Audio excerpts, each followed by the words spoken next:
lu nelan ludah sendiri nggak?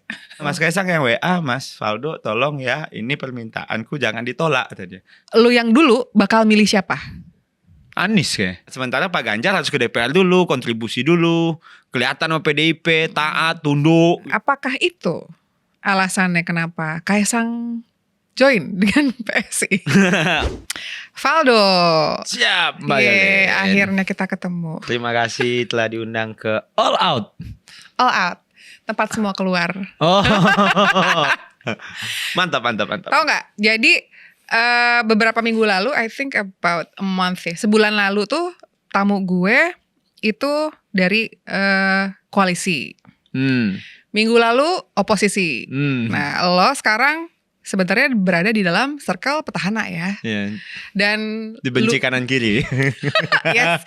Dan menariknya lagi berada di bawah kementerian yang sama dengan tamu gue kemarin juga gitu. Ada di bawah Bang Refli ya. Bang Refli Harun gitu. Dan kenapa ngundang lo hari ini?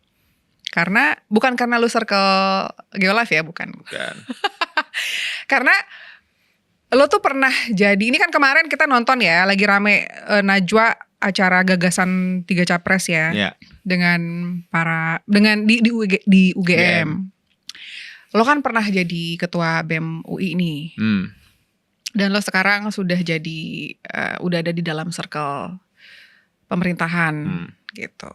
Menurut lo nelan ludah sendiri nggak?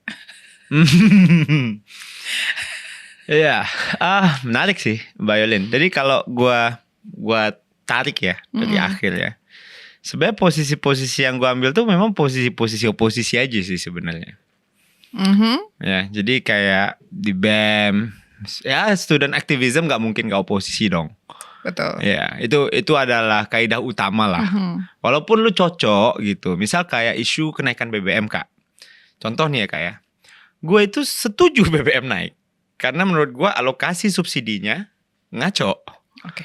Tapi publicly gue nggak mungkin statement begitu karena gue adalah pimpinan organisasi mahasiswa yang kerjanya mendemo pemerintah yang dalam tanda kutip harus posisinya sama-sama kayak rakyat nih.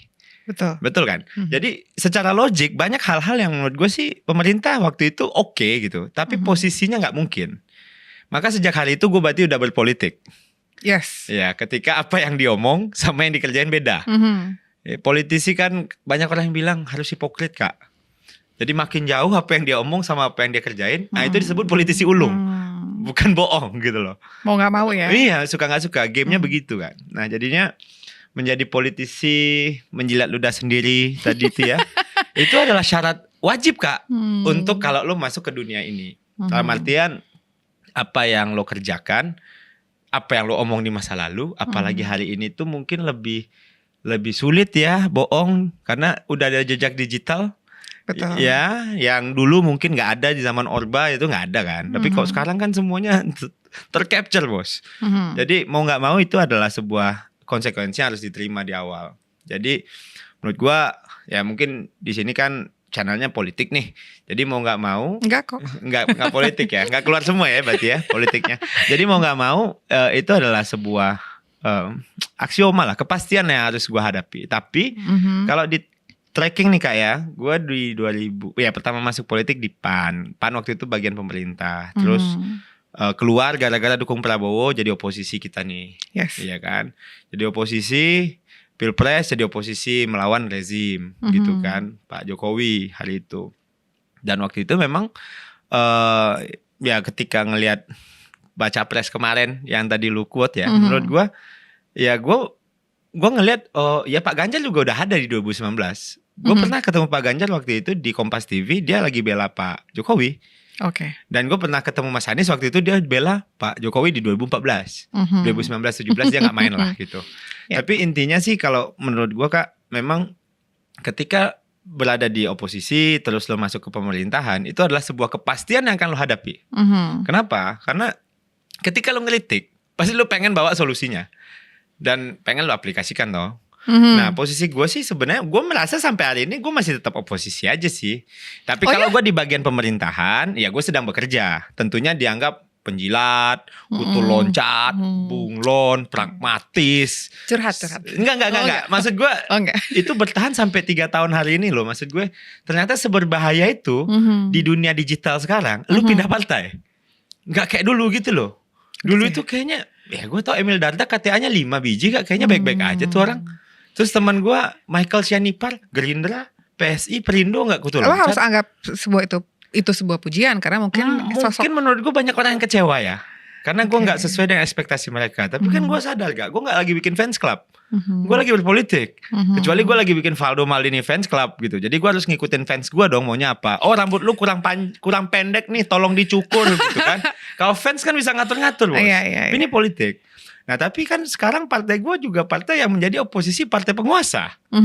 Ya kan? Dalam tanda kutip agak kurang disukai lah, gitu. Partai Mawar Merah ini rentan kena tanduk nih kan. Nah jadinya suka gak suka kan gue juga posisinya ada gitu-gitunya. Jadi masih ada lah spirit perlawanannya. Tapi orang bisa bilang itu pembenaran gue aja. Dan itu gak salah. Dalam artian gue sih terserah orang mau ngomong kayak apa. Bebas ya? Bebas karena diatur sama undang-undang. Tapi apakah menjilat ludah sendiri? Gue bisa bilang enggak. Kenapa? Karena begini. Ketika di 2019 yang gue kritik dari Pak Jokowi adalah dia bangun jalan. Yes. Tapi dia gak bangun pabrik. And he's doing that right now. Hilirisasi. Nikel, produksi, A, B, C, D gitu. Ya memang itu beat gue waktu itu nyerbu Rian Ernest yang waktu itu memang di pihaknya Pak Jokowi. Iya. Ya. Dan dia ngelakuin itu gitu. Jadi ya menurut gue ketika seseorang yang dulu ngata-ngatain presiden gitu. Dan gue gak sendiri loh kak. Gue gabung setelah Pak Prabowo gabung. Setelah Pak Sandi gabung baru gue gabung gitu. Kita kan ngikut bos masa lalu. Bos masa lalu pindah masa kita ketinggalan. Nah jadi untung kita termasuk yang diangkut gitu. Jadi waktu pahit bener yang gak diangkut gitu kan. Sudahlah kalah ditinggal. Bikin channel YouTube kayak abang gue yang minggu lalu kali ya. Nah tapi menurut gue senang gitu ketika orang yang udah lu kritik tiba-tiba lu ambil. Gue gak tahu ya apa maksudnya ya. Tapi waktu itu kalau gue boleh proses ceritanya kayak waktu itu tuh kita gak lakukan effort sama sekali kak. Lo bayangin gue pindah PSI. Terus gue langsung dapat penempatan jihad di PSI ini. Yaitu maju calon gubernur di Sumatera Barat pakai PSI. Sebelumnya gue PAN. Itu gue pernah dengar tuh. Gara-gara umur gak bisa. Ya umur gak bisa. Lo bayangin pakai PSI. Sudahlah umur gak bisa pakai PSI pula. Kan gila-gilanya agak kebanyakan menurut gue. Tapi menurut gue di politik lo harus meninggalkan kecintaan orang ke lu itu loh kak. Lo harus cobain itu. Menurut gue mumpung masih muda nih, badan masih gak baper-baper amat gitu. Jadi karena gini bos, karena algoritma media sosial menurut gue membuat kita menggalang dukungan dari orang yang setipe sama kita. Betul. Nah, gue gak mau terjebak algoritma itu. Nah gue cobalah 3 tahun ini hidup melawan algoritma. Seperti apa yang lo bilang tadi, menjilat ludah sendiri, pengkhianat, kutu loncat dan sebagainya. Karena lo harus menang ya, at some point. Menurut gue sih, iya jadi politisi kalau nggak elected sih agak payah ya kak. Kan betul. posisi gue hari ini posisi giveaway. Jadi dikasih kan. Maksud gue bukan posisi yang gue bertarung untuk itu, enggak gitu. Mungkin karena Pak Jokowi kasihan kali nih bocah kan. Daripada nganggur gitu atau di PSI luntang-lantung di Sumbar. Betah tapi di sini betah. Karena waktu itu gue juga yang ngasih tahu waktu itu Mas Kaisang pertama kali. Oh gitu. Nah Mas Kaisang yang WA, Mas Valdo tolong ya ini permintaanku jangan ditolak katanya. Menurut gue ini apa ini? Gue bilang kan Mas Valdo dicariin. Ikrip ya dari dulu. Ini ceritanya. Tadi gue udah cerita juga sih. Tapi orang udah banyak tahu cerita ini sih. Gue kenal mereka bukan di skena politik kak. Di skena stand up comedy. Jelek-jelek gini gue bisa ngelawak kak. Oh gitu. Lucu kok. Kayaknya sih gue lebih hidup gue jadi pelawak daripada politisi. Karena politisi kan pelawak semua. Iya betul. Menurut gue jago ngelawak gitu. Emang agak mirip Aldi emang. beda gilanya bos. Gak berani gue bismillah rekam posting gak bisa. Tapi waktu itu Mas Kaisang bilang ya Pak Pratik yang ngontak. Abis itu gue ditelepon Bang Giring. Langsung 2 hari langsung tugas. Jadi lo dipilih bukan karena kualitas, karena kenal? Mungkin. Oh really? Mungkin. Gue suka kejujuran lo. Maksud gue Ya secara kapasitas sih gue nggak, ya karena kan subjektif ya ngukur kemampuan orang komunikasi.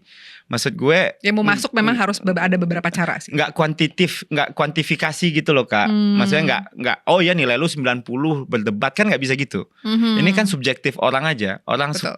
suka nggak suka. Mungkin dilalah waktu itu kelompoknya Pak Jokowi benci betul sama gue karena gue nyebelin. Ya, kelompoknya Pak Prabowo yang gue tinggalin itu kecewanya minta ampun. Nah sekarang gue berada di tengah-tengah nih. Di kelompok baru gak diterima banget gitu kan. Di kelompok lama dibencinya ampun-ampunan. Tapi menurut gue hidup kayak gini gak masalah ya. Maksud gue memang lo emang goal lo sebenarnya memang selalu ada di politik kan. Memang gak kemana-mana iya, ini udah kan? tahun ke-8 gue Mbak. Jadi tahun ke-8 ya menurut gue masih hijau banget sih. Karena gue masuk tahun 2015, usia gue 25. Sekarang 2023 ya. Yeah. Sekarang usia gue 33. Tahun ke-8 di politik. Ya kalau anak sekolah kelas 3 SD lah. Ya apa sih yang bisa dibikin anak kelas 3 SD? Oke. Selain naik kelas 4, naik kelas 5, naik kelas 6 gitu. Karena gue waktu itu memang karena mungkin berpolitiknya dari kampus. Kalau dihitung dari kampus berarti udah lebih lama lagi. 2012, sekarang tahun ke 2023. 11 tahun. Udah 11 tahun. Dan gue gak ngelihat profesi apapun yang cocok selain ini gitu. Ya apakah ini earning money or not? Ya alhamdulillah tiba-tiba dapat jabatan. Gue gak nanya, gue seneng dia ngejelasin. Enggak maksud gue kan kita kan punya hidup bos, punya hidup. Banyak juga yang pasti nanya, lu ya politisi duit lu dari mana? Beli susu anak, popok yang makin mahal dan sebagainya, biaya sekolah anak mahal kan. Mensesnet kan gede ya gajinya, lumayan kan? Gua bilang gede sih, menurut gua sih. Apa fasilitas favoritnya? Dia pertama dapat gaji. Gaji pokoknya nggak gede-gede banget, di bawah UMR Jakarta bahkan gaji pokoknya. Oh ya. Tunjangannya ada 6 kali lipatnya lah. Terus dapat transportasi. Itu aja. Nggak ada rumah, gue nggak pakai ajudan, nggak ada. Boleh berbisnis kalau staff? Boleh berbisnis sih nggak ada larangan ya. Tapi gue sih menghindari sih. Maksudnya nggak ada larangan. Maksud gue di sana juga ada yang konsultan, punya lembaga survei dan sebagainya. Tapi rata-rata sih lebih kalem aja gitu. Ya kalau bisnis sendiri jadi investor di trading saham, gue nggak ngerti gitu kan. Itu kan bisnismen juga nganggapnya kan definisi bisnis gede banyak. Betul. Tapi yang jelas sih kalau gue ya Kak, ya bersyukurnya sih masih bisa hidup dengan cara begini ya. Gue nggak tahu ke depannya apakah ya maksudnya kan kalau kita gambarin nih kayak perusahaan, ya ini perusahaan gue ya harus revenue-nya sehat. Berarti kalau di politik harus menang, lolos parlemen. Kalau nggak menang bisa tutup tokonya nih. Ya kan, tutup toko berarti kita jadi pengangguran dong gitu kan. Ya kira-kira gitu. Ini gue sebelum lanjut, gue pengen ada satu yang gue perhatiin dari seorang Valdo. Valdo ini kalau ngobrol sama orang selalu semangat. Kenapa ya? Iya gak sih? Bener kan? Kayaknya ya. Gue perhatiin lo selalu berapi-api. Gue suka ngoceh sih. Maksud gue suka ngobrol. Karena ini faktor produksi gue bos. Jadi masalah itu terjadi kalau gue sakit gigi dan sariawan bos. Jadi berhenti nih. Gue sebenarnya gue pengen ngebahas sedikit tentang apa ya, bukan situasi ya. Mungkin jiwa mahasiswa pada saat ini. Tapi gue pengen nanya dulu nih ke pekerjaan lo sekarang. Apa sih yang lo udah buat jadi staff? Staff khusus Mensesnek? Ya jadi samsak ya. Jadi, gitu. Ya karena kan presiden hari ini gak punya jubir. Ya. Beda kan sama presiden sebelumnya. Karena presiden sekarang jago ngomong menurut gue. Jagonya Pak Jokowi menurut gue ya. Politik belakang layar dia bawa ke depan. Itu lucu banget menurut gue. Lurah tuh contohnya. Saya dibilang pelangak pelongo. Itu dibawa ke depan layar sama dia. Dan dia bilang ya beliau tahu apa yang terjadi karena orangnya detail sekali. Nah memang ada beberapa bagian-bagian yang terkait kenegaraan gitu. Gue harus jawab gitu loh Kak. Misalnya soal. Tapi diskusi dulu nggak? Misalnya ada problem gitu terus isu yang naik. Diskusi lah. Oh diskusi. Jadi apa yang gue omong tuh nggak ada yang kalimat gue. Oh gitu. Ada nggak yang lo nggak setuju sebenarnya dengan hasil diskusi tersebut? Tapi lo mau nggak mau harus setuju? Nggak ada sih. Oh nggak ada. So far ya dalam 2 tahunan ini gue ngerjain ya. Ya namanya juga kerja bos. Emang jiwa gitu. salesnya kelihatan.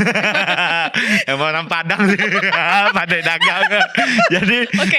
Jadi lebih ke kayak jadi bulan-bulanannya sih Kak. Jadi biar nggak presiden yang kena gitu. Jadi kalau staf khusus salah menurut gue masih bisa diperbaiki sama Mensesnek. Mensesnek salah masih bisa diperbaiki sama presiden. Tapi kalau presiden salah, mati kita. Iya betul. Jadi ya tugas gue tuh dari awal gue udah sadar gitu, kerja sama orang penting, tapi gue bukan salah satunya gitu. Jadi gue tahu diri gitu loh Kak. Jadi juru bicara gitu, jadi staf khusus bidang komunikasi dan media, sama kayak Pak Prabowo dulu gitu. Jadi memang posisinya tuh memang menyadari bahwa gue kalau benar bagus kredit nggak punya gue, kalau salah kesalahan punya gue. Gitu. Jadi memang staf kan bos, namanya juga staf. Ya staf kan paling diinjak gitu kan. Betul. Nah tapi karena namanya khusus ya penugasannya khusus. Gue fokus ke media aja. Jadi analoginya gini Kak. Pak Jokowi punya restoran, kepala chefnya namanya Pak Pratikno. Mensesnek punya asisten chef tuh namanya yang bidang hukum namanya Alexander Lay, dulu Bang Refli. Nah terus ada bidang politik namanya Niko Haryanto, Populi Center tuh. Nah gue ini waiters ya nggak ikut gue masak-masak resep-resep nggak mau ikut bos. Lu cuma bikin pesanan aja ya. Pesanan pas disajikan penyajian terlambat ayo kena marah ya kan. Piringnya tumpah kita kena amuk. Makanan nggak enak kita dimaki-maki. Nah kayaknya gitu, gue waiter saja. Jadi tahu diri banget gitu. Jadi apalagi usia masih muda banget kan. Maksud gue jadi eselon 1 di usia 31 tuh menurut gue terlalu berlebihan sih untuk nggak ada dalam plan hidup gue gitu. Jadi gue bersyukur juga. Tapi ya yang paling senang sih emak gue ya, karena memang dari awal tuh luntang-lantung gitu loh, posisinya gak jelas, Dipan wasekjen iki opo, orang kagak tahu gitu kan. Juru bicara presiden belum menang pula presidennya gitu kan. Nah akhirnya dapat staf khusus Mensesnek itu kayak sedikit membuat gue bisa istirahat dari battle lah. Karena kan gue nyari battle mulu Kak. Jadi battle. Suka ya? Suka battle sebenarnya. Ya kadang-kadang karena terlalu suka lupa bawa kemenangan, bawanya ide. Mungkin karena itulah cocok di PSI bukan di PAN. PAN juga suka tarung sih sebenarnya. Tapi cuma mungkin cara tarungnya cara tarung ini gue agak lebih cocok aja karena keributan every single second. Gitu. Dan PAN juga menurut gue ya, PAN adalah partai yang mendidik gue dengan tulus ya. Maksud gue ya for nothing lah, gitu. Maksud gue banyak harapan orang di situ juga, banyak juga gue belajar di situ sama Pak Zul dan itu partai yang cocok untuk belajar menurut gue. Ini maksudnya ngebagus-bagusin PAN karena mau ketemu nanti karena ngedukung yang sama. Enggak juga. PAN juga masih komunikasi masih baik. Kadang-kadang dijoksin, dicandain mau balik lagi nggak pulang gitu kan. Jadi gue bilang enggak lah, saya di sini dulu lah, saya bilang kan. Karena menurut gue lebih seru di tempat-tempat beginilah. Maksudnya kenapa? Karena di sini mungkin seusia ya, 30-an gitu. Dan kayak nongkrong gitu. Ya kalau anak tongkrongan bikin partai ke PSI lah menurut gue.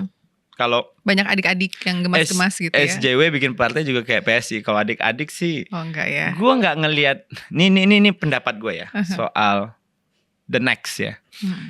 Jadi Kak, ketika gue ngelihat Giring, Grace, Isyana usia 40-an gitu kan, kadang-kadang ngerasa politisi muda gitu.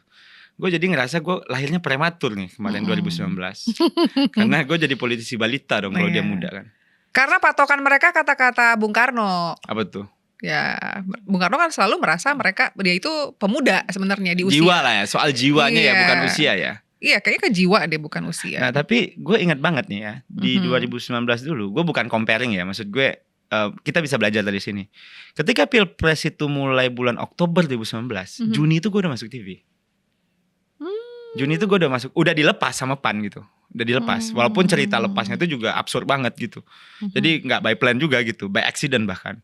Nanti kalau ada waktu ngomong lagi. Tapi gue gak ngelihat kali ini ada the next. Maksud gue yang di usianya di bawah kita ya, di bawah 33. Waktu itu gue main di usia 28 lah.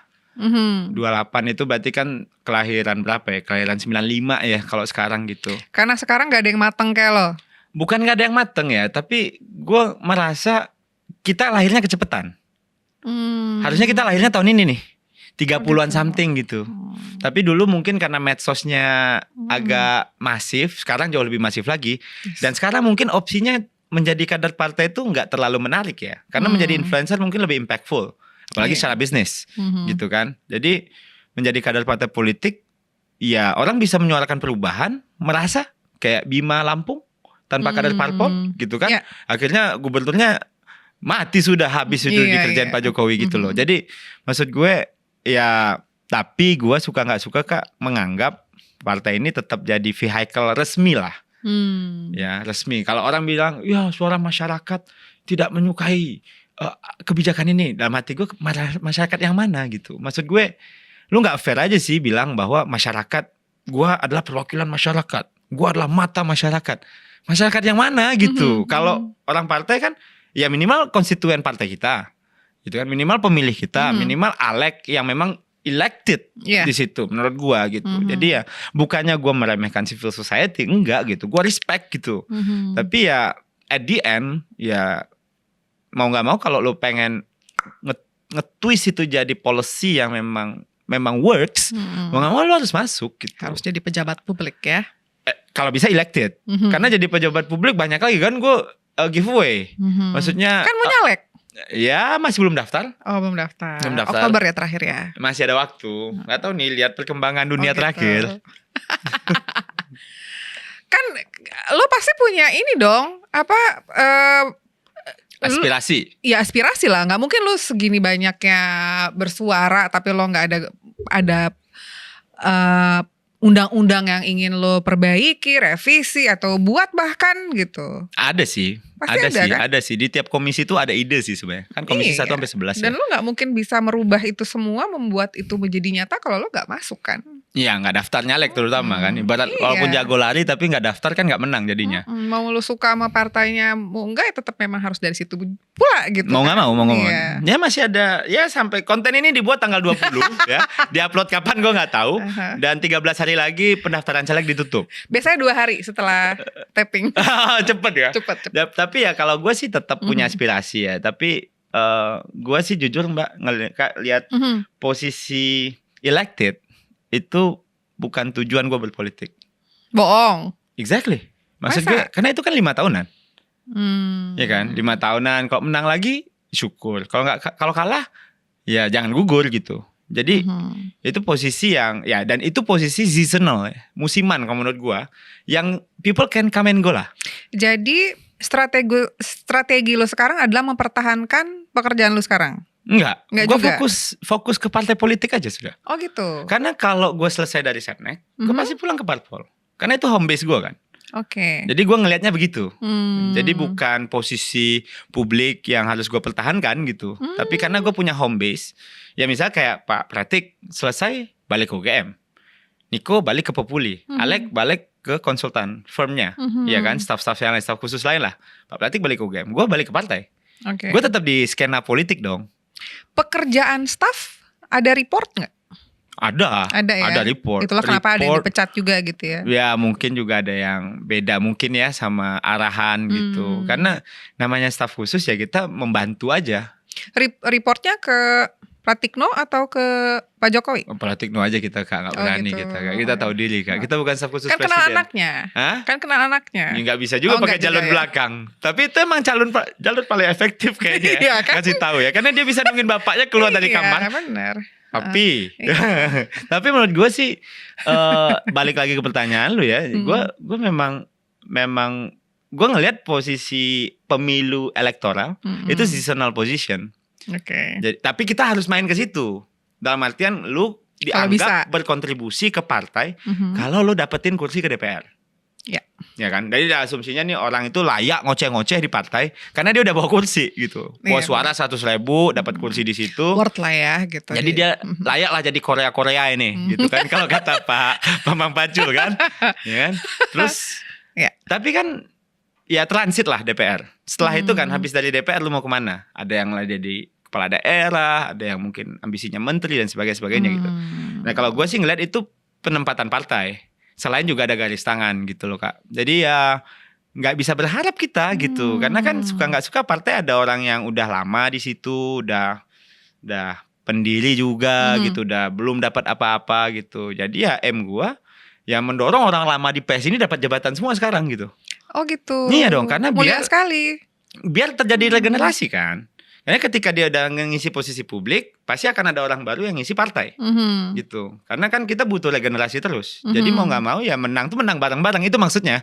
Menang tuh bukan menang sendiri gitu, tapi menangnya bareng-bareng. Karena kan sistem pemilu kita juga ngitungnya suara partai. Bukan suara orang gitu loh kan. Nah itu tuh yang begitu-begitu orang banyak salah sangka gitu. Gue pengen menang gitu. Harusnya yang menang bukan lu, tapi partai lu dapat kursi. Betul. Orangnya lu gitu. Nah itu sih yang menjadi aim gue Kak. Jadi ya gue sih balik ke seasonal politisi itu, maksud gue pilkada banyak kan orang tiba-tiba punya uang banyak, pengusaha dari antah berantah dari rantau pulang maju menang gitu. Tapi belum tentu dia kader partai. Menurut gue akan beda sih treatmentnya. Jadi lo lebih sibuk di partai dong daripada bantuin negara sebenarnya? Oh enggak, tenaga gue cukup banyak sih. Oh gitu. Dalam artian gue tiap hari di Setnek dulu. Setnek. Mandi enggak? Mandi tapi. Mandi dong, mandi abis main tidur futsal ya? mandi. Tidur agak kurang sih. Karena mantap berita terus Kak. Jadi baca berita tuh 150 lah sehari. Mau gak mau harus dibaca semua kan sih. Karena kita harus lihat isu-isu mesti tahu ini agendanya siapa, dia pantulin kemana, siapa yang jawab, orangnya siapa, habis itu gue datengin, maksud lu apa gitu. Karena kan gak mungkin Pak Pratik yang datang. Betul. Jadi misalnya ada isu ini, misal Bang Deddy di PDIP, gue datengin Bang Deddy, maksud lu apa Bang gitu. Kadang-kadang gue kerjain dengan undang mereka ke TV gitu. Maksud lu apa Bang? Iya, kan gue harus tahu gitu. Maksudnya lu ngomel sama kita, salah kita di mana gitu. Nah, mungkin dong bos gue yang ngelakuin itu. Nah kadang-kadang gue juga undang mereka, gue telepon channel YouTube, lo interview dia gitu. Kadang-kadang kan ke gue yang nanya. Karena gue yang nanya kan dia jawabannya normatif. Informasi yang bagus. Normatif kan. Misalnya lu orang Demokrat Kak. Misalnya oposisi lah, PKS Demokrat. Terus gue yang nanya ke lu, pasti lu ngomong baik-baik, pemerintah top, Jokowi mantap gitu. Tapi kan kalau harus ada pancingan dari luar ya. Tapi kalau lu ditaruh di sini disuruh all out gitu kan, pasti keluar semua gitu. Betul. Ya jadi gue harus berteman sama pemret, redaktur, ke muter-muter ke kantor-kantor media. That's my job gitu. Jadi ke kedubes mereka nanya apa isu dan sebagainya gitu. Ya namanya komunikasi dan media Kak. Berguna banget ya lu buat partai lu berarti ya. Buat Setnek dong. Kalau partai kan lain lagi briefnya. Karena kalau partai kan kayaknya udah banyak yang ngerjain itu. Tapi untuk Setnek misalnya, nah untuk urusan partai kadang-kadang gue juga diutus gitu. Karena gue politisi kan. Beda sama Pak Alek, beda sama Pak Niko yang bukan politisi. Walaupun mereka bisa ngomong gitu. Tapi misalnya Dok cek Nasdem gitu. Ya gue datang aja ke DPR. Bang Willy, apa cerita bang? Gitu-gitu kan. Nah kayaknya sih gue merasa ada privilege. Menggunakan jabatan lo gak? Partai lo untuk? Gak pernah nanya sih PSI. Oh gak pernah. Gak, kadang-kadang gue kasih tau juga gak percaya. Jadi maksud gue lebih ngurusin Setneknya sih. Misalnya pengen tahu agenda Nasdem apa gitu. Datang ke situ ya diceramahin dikit lah. Biasa kata dia kan. Habis itu ya abang mau ngapain sih bang gitu. Nah enaknya kalau masih muda gini gak apa-apa Kak. Lu dikata-katain gitu. Maksud gue ya namanya abang mau ngomel-ngomel biasalah abang lagi di luar pemerintahan gitu kan. Ntar paling abang juga masuk, abang juga ngasih kata-kata bijak kan, 2 aja tuh opsi mereka. Kok gak ngomel-ngomel kata-kata mutiara. Ya kan? Jadi ya udahlah kalau ketemu yang lagi di luar pemerintahan gue kena omel, kalau yang di dalam pemerintahan dapat motivasi-motivasi gitu. Jadi ya gue menikmati sih mengerjakan ini. Oke. Menarik.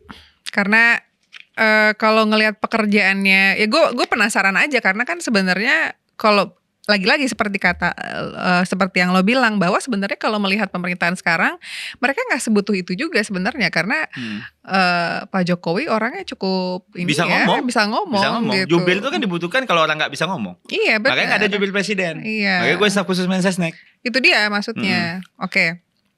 Sekarang gue mau bahas sedikit mengenai masa lalu kesannya tuh gimana gitu ya. Lo kan pernah jadi mahasiswa. Diubah itu.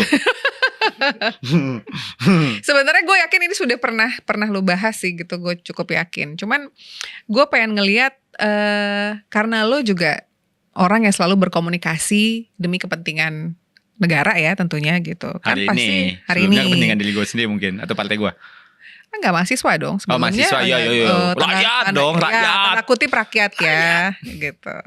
Nah, kalau lo berada di dalam ketika lo jadi mahasiswa, pasti kan ada bedanya ya mahasiswa sekarang sama mahasiswa dulu ya, apalagi sebelum lo gitu. Gue cukup percaya bahwa lo juga yakin mahasiswa sekarang itu menyerang pemerintah secara apa ya, substansinya nggak jelas. Apa maunya apa, nyerangnya kayak gue dulu cuman juga gitu. Oh lu gitu juga? Pas gue lihat rekaman gue yang Malu lama, nggak? ketawa aja sih. Memang jam terbang. Oke, kalau lu bilang gue juga gitu, berarti lu setuju bahwa mahasiswa sekarang seperti itu? Sebenarnya sih gini sih Kak, kalau gue ngelihatnya substansinya pasti ada yang miss. Karena bahan kita terbatas, pengetahuan kita terbatas. Sotoy jadinya? Dibilang sotoy enggak juga gitu. Okay. Tetap ada sense-nya, tetap ada pijakannya gitu. Tapi mungkin karena kurangnya info, kurangnya knowledge dulu. Misal dulu nih ya. Dulu itu gue agak mengkritik soal kebijakan pendidikan, Badan Hukum Pendidikan. Itu isu yang wajib lah. Ya kan? Tapi pas tahu gimana belakangnya, memang negara nggak punya kekuatan finansial, ruang fiskal untuk nahan biaya pendidikan yang makin mahal. Oke. Nah, jadi memang ada konteks kali ya yang mungkin kita nggak dapet. Dan dulu dilala susah banget ngomong sama, mohon maaf, susah banget ngomong sama pejabat ini, sama DPR, sama apa sih menteri gitu, kan susah banget.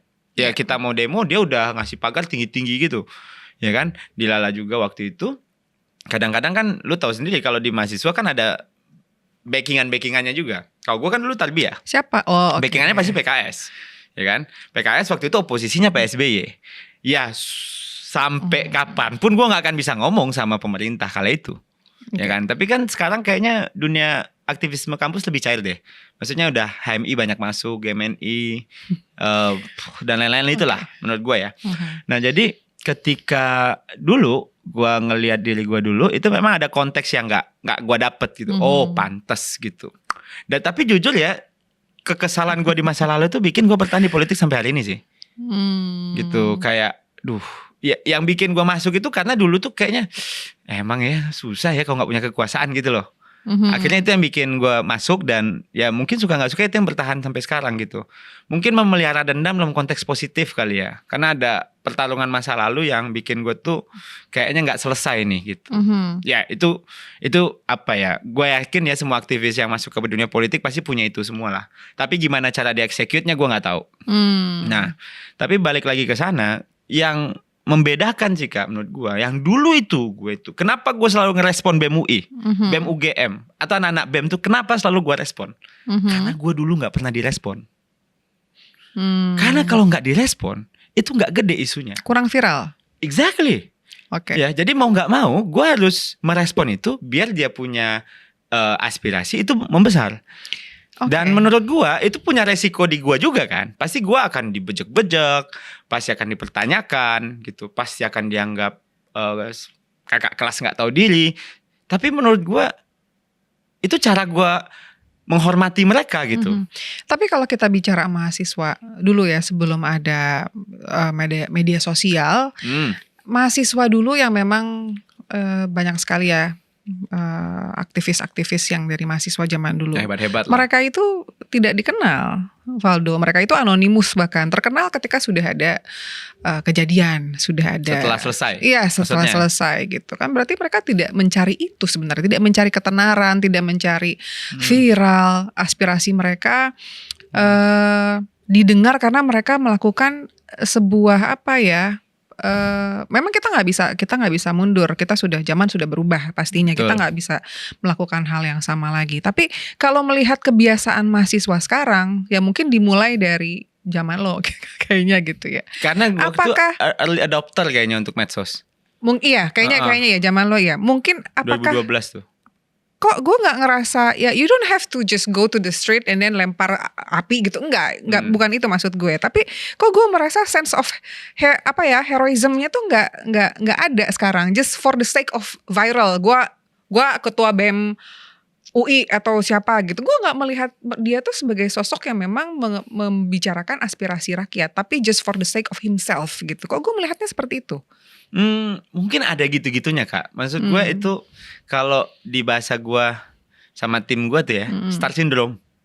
Yes. Jadi ada star syndrome dan itu, dan itu bahaya sih menurut gue. Ketika dan itu kenapa gue mohon maaf kan ya. Itu mencederai nama mahasiswa itu sendiri sebenarnya. Institusi yang lo bawa juga. Yes. Ada star syndrome itu yang bisa beresiko kena ke orang-orang yang dapat popularitas Kak. Itu yang makanya popularitas itu menurut gue nggak boleh dipegang Kak. Gak boleh digenggam, lepasin aja sudah. Jadi jangan lo takut kehilangan itu gitu. Dan ya gue tahu sih dari dulu posisi cuma setahun kan. Ya kan, posisi cuma setahun. Maksud gue, lu nggak mungkin jadi ketua BEM 5 tahun. Setahun itu dalam artian 3 bulan pertama lu team building, bulan keempat lu UTS, bulan kelima lu ospek, 6 ospek, 7 ospek, bulan ke-8 lu UAS, semester baru, bulan ke-9 lu bikin program olahraga dikit, bulan ke-11 sudah pemilu lagi kan. Waktu pendek gitu. Nah jadinya memang ini tergantung gamenya para ketua BEM-nya masing-masing ya. Mungkin yang hari ini itu memang mereka karena media sosial, algoritma dan lain-lain punya cara berjuang yang seperti itu. Beda mungkin sama abang-abang dulu yang ya Abdul lah nih, abang dulu ini kan. Ya mungkin cara berjuangnya begitu. Tapi menurut gua Kak, ini bisa menjadi potensi loh sebenarnya mereka jadi orang gede loh yang tumbuh di hari ini. Karena orang udah tahu dia duluan gitu. Oh ya pasti. Ada contoh ketua BEM UGM namanya Fatur dulu yang waktu reformasi di korupsi. Tapi mesti hati-hati, tiba-tiba lo jadi pemain iklan Shopee selesai kiprah. Waktu itu kan ada tuh, setahu gue tuh, iya dia ketua BEM UGM dapat publisitas gede banget, followersnya sampai jutaan gitu. Kayaknya dia yang paling gede di antara kita tuh. Tiba-tiba dia posting dia jadi brand ambassador Shopee, selesai kiprah kawan. Dia hajar habis. Nah itu dampak star syndrome juga menurut gue gitu. Jadi mungkin poinnya kalau dari gue Kak, star syndrome yang dialami oleh semua orang yang di bawah dunia publisitas ini memang bahaya sekali. Dan gue ngelihat banyak orang yang berubah karena dapat publisitas. Lifestyle-nya, gaya ngomongnya, cara dia ngejawab WA, sebagainya. Gue nggak tahu, mudah-mudahan teman-teman gue berubah ya. Kayak perasaan gue kayak gembel-gembel aja sih gitu. Jadi maksudnya ya bukan berarti lo nggak boleh berubah gitu, tapi ya menggenggam popularity, menggenggam publisitas, followers, lalala itu bahaya sih menurut gue. Somehow sih itu yang bikin gue tuh pengen pindah waktu itu Kak. Karena gue takut gitu. Gue punya ketakutan. Gue tuh mencintai kelompok itu. Sehingga gue takut meninggalkannya gitu. Dan itu butuh proses berapa bulan ya. Gue pindah itu Kak. Gue tuh mulai di approach PSI itu. Kan 2019 Oktober gue pindah. Obrolan pertama tuh Maret 2019. Sebelum Pilpres bahkan. Udah ada tuh obrolan gitu-gitu. Jadi butuh 6 bulan. Dapat duit berapa gitu. Syukurnya itu gak ada. Gak ada. Bisa ditanya ke teman-teman PSI. Itu cukup aneh ya. Sudahlah pindah ke partai yang lebih kecil. Ya tanpa kompensasi yang apa-apaan gitu ya. Jadi ya tanya bos lah. Bos paling tahu saksinya tuh. Nah jadinya waktu itu. Gak usah keringetan gitu dong Valdo kan bercanda. Enggak. Kalau pindahnya ke partai gede mungkin ya. Tapi ya duitnya gak ada juga. Tapi menurut gua yang waktu itu balik lagi ya gue juga ngingetin adik-adik sih. Karena kan gue kenal Melki, gue kenal Bayu yang sebelumnya, gue kenal Leon jadi teman baik sekarang gitu. Ya intinya sih problem mereka, bang gue nih dirjen nih ngaco nih bang, nggak bisa ketemu gue teleponin dirjen buat mereka. Oh sampai sekarang masih begitu, masih sekarang itu. Gue sama BEM UI-nya tetap koordinasi gitu. Gue teleponin dirjennya gitu. Bapak itu anak-anak nungguin tuh, bikin repot aja katanya. Lu bikin repot aja, gini itu aja gue. Maksudnya gue nggak bohong juga gitu, bang gue pengen ketemu ini. Karena Kak sebenarnya ini kalau yang benar ya demo itu terakhir bos. Setelah 5 kali mentok, nggak tiba-tiba langsung demo gitu. Nah gue nggak tahu proses anak-anak ini sekarang dilatih advokasinya gimana. Kita menghindari demo Kak. Demo itu costly bos. Iya betul. Bis, so konsumsi, mengamankan anak-anak itu kan cost. Betul. Siapa yang nanggung? Ya ketua BEM-nya lah. Nah duitnya dari mana? Duit bapaknya, tabungannya, atau donaturnya, kan kita nggak tahu. Ya kalau yang kampus-kampus bagus ya menurut gue ya agak susah sih dibilang mereka nerima duit ya. Ya maksud gue mereka pasti patungan lah. Jadi gue waktu itu setahun itu demo Kak di 2012 tuh 42 kali Kak. Itu habis tabungan gue Kak. Habis. Itu tabungan. Puas tapi? Puas. Pas selesai bingung mau ngapain. Jadi tabungan gue tuh dipegang sama, kartu ATM gue tuh dipegang sama kader PSI sekarang namanya Patriot Muslim, ketua PSI Jaksel. Itu orang itu megang ATM gue dari awal sampai selesai. Itu tabungan yang kita kumpul-kumpul lah waktu itu, sempat dagang pulsa, magang di sini, magang di sana, penelitian ini itu, duit dari mama jadi pembicara, taruh situ habis sudah. Tapi kalau misalnya ketua BEM ini dari banyak universitas tuh mereka suka ngobrol nggak sih? kayaknya dia ada forumnya sih. Oh, ada forumnya. Tapi ya menurut gua ya, forum mereka tuh politis banget. Oh gitu. Bahkan lebih politis dari kota DPR. Apa yang sering diomongin? Karena kan ada namanya BEM seluruh Indonesia. Iya. Politik. Ada grup WhatsApp-nya. Iya, ada grup WA, terus ada Oke. apa kan. Jadi di situ bersilat-silat semua tuh. Gue paling males sih ikut acara itu jujur Iya, aja. kebayang sih karena mereka sebenarnya Kan anak-anak pimpinan cerdas kampus ya. nih, pimpinan Iya, kampus pasti. berkumpul Menurut merasa gue nggak best gitu, talent gitu. gitu kan. Oke. Best talent. Gue pernah datang itu di beberapa level Kak. Karena gue sebelum di BEM UI kan himpunan dulu. Oke. Himpunan Fisika, BEM Fakultas MIPA, BEM UI. Tiga-tiganya gue ikut tuh Oh, ya, lo yang anak fisika betul. ya koordinasi seluruh Indonesia itu. Ngebahas ADART bos, bisa 2 hari bos. Oh iya? Ngebahas program 30 menit aja gak selesai. Oke. Udah hilang semua. Nah itulah cikal bakal yang Itu mengisi kayak ngegosip aja gitu ya, ngobrol ya gitu. Titik koma ADART sanggup bertempur. Oh. Kan? Tapi what we are going to do, kita akan ngapain? Iya. Ampun. Ujung-ujungnya No anak goal. Depok lagi, Oke. anak Bandung lagi, anak Jakarta lagi, anak Jogja lagi, anak Makassar lagi, anak Surabaya lagi gitu. Udah jadi politisi lebih awal menurut Oke. gua. Oke. Dan itulah stok ya. Jadi kan memang kadang-kadang masuk politik tuh agak ada diskriminasi juga kan.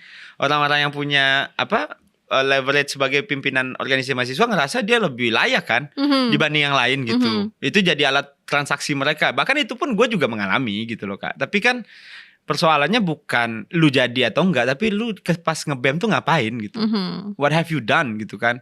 Dan itu kan kalau what have you done itu kan track record itu orang bisa ngecek. Yang ngeblokir kereta gua waktu itu. Ya lumayan gila lah ngeblokir hampir digebuk-gebuk orang. Mungkin Anda masih ada hari ini, mohon maaf ya.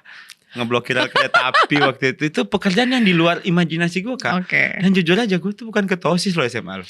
Oke, kalau kita melihat tindakan seperti itu ya gitu. Mereka masih mahasiswa ini yang ada di himpunan ini masih nyari-nyari nggak tuh kita ngapain yuk gitu. Kita berhentiin kereta yuk apaan kayak gitu, ngeblok Melakukan apa yuk apapun. gitu, melakukan sesuatu gitu. Sebenarnya ada nggak sih Agendanya gitu. Agenda pendidikan pasti. Pendidikan, Oke. isu pendidikan tinggi terutama ya Oh, kampus. naikin isu aja. Ya pendidikan itu pasti jadi isu. Biasanya sih kalau lebih jauh sih ekosop, ekonomi sosial budaya gitu-gitu loh Kak. Jadi isu-isu yang lebih kerakyatan. Kebijakan hukum. Makanya mereka kan kencang di Omnibus Law, kencang bela KPK, kencang ke biaya pendidikan, kencang di apa lagi ya? Ya 3 itulah mereka. Soal reformasi, kencang soal pemilu, ya kan? Kencangnya tuh di situ menurut gua. Dia ada bagian-bagian yang mereka memang punya stressing gitu. Kadang-kadang kalau lingkungan itu kayaknya masih belum ya. Itu cuma pemikiran mereka apa itu adalah sesuatu yang mereka dengar dari aspirasi rakyat juga bahwa ini adalah sebuah isu atau cuman pemikiran mereka aja yang ngerasa ini penting nih. Kalau gitu. begitu gue mungkin jawabnya pemikiran mereka berdasarkan apa yang mereka tangkap atas mereka ngobrol sama orang-orang di kampus. Oh. Tapi kan gini Kak, kampus itu sekarang menurut gue lebih aneh strukturnya. Kalau dulu lo harus gabung ke organisasi kan. Tapi hari ini udah ada yang namanya community. Ya. Komunitas, orang-orang yang tidak terlalu punya barrier untuk gabung.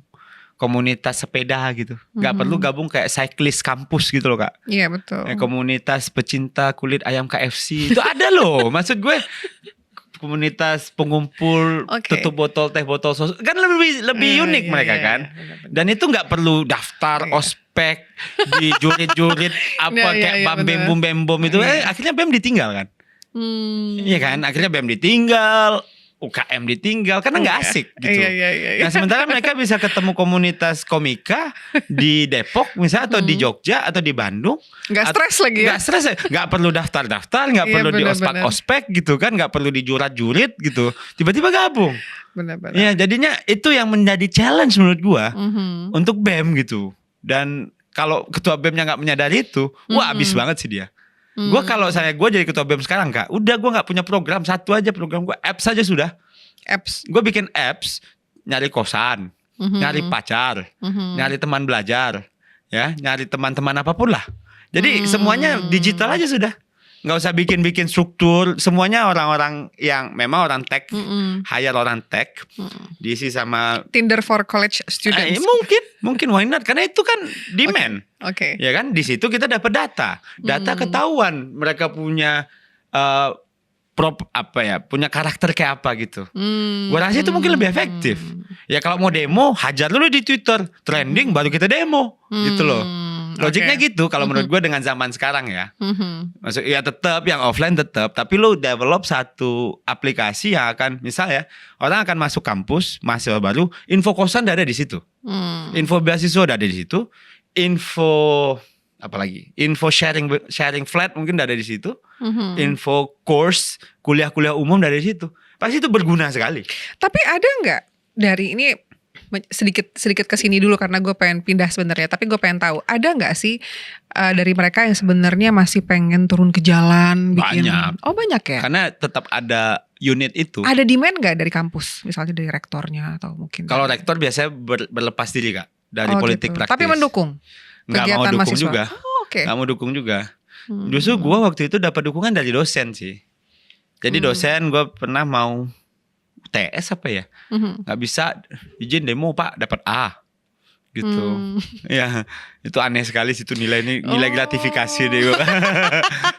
Oh gitu. Jadi ada dosen yang dulu kayaknya dulu juga aktivis gitu Okay. ya. Karena kan patternnya aktivis dulu kan mungkin lebih gampang masuk ke kampus ya Kak, dibandingkan masuk ke partai. Dan kayaknya sih belakangan itu kan nggak banyak juga aktivis tuh yang mau lanjutin karirnya di partai kan. Karena kan berat. Aktivis banyak juga jadi buzzer. Mungkin ya, saya tidak tahu siapa itu. Hah? Iya. Ngaku-ngaku kali.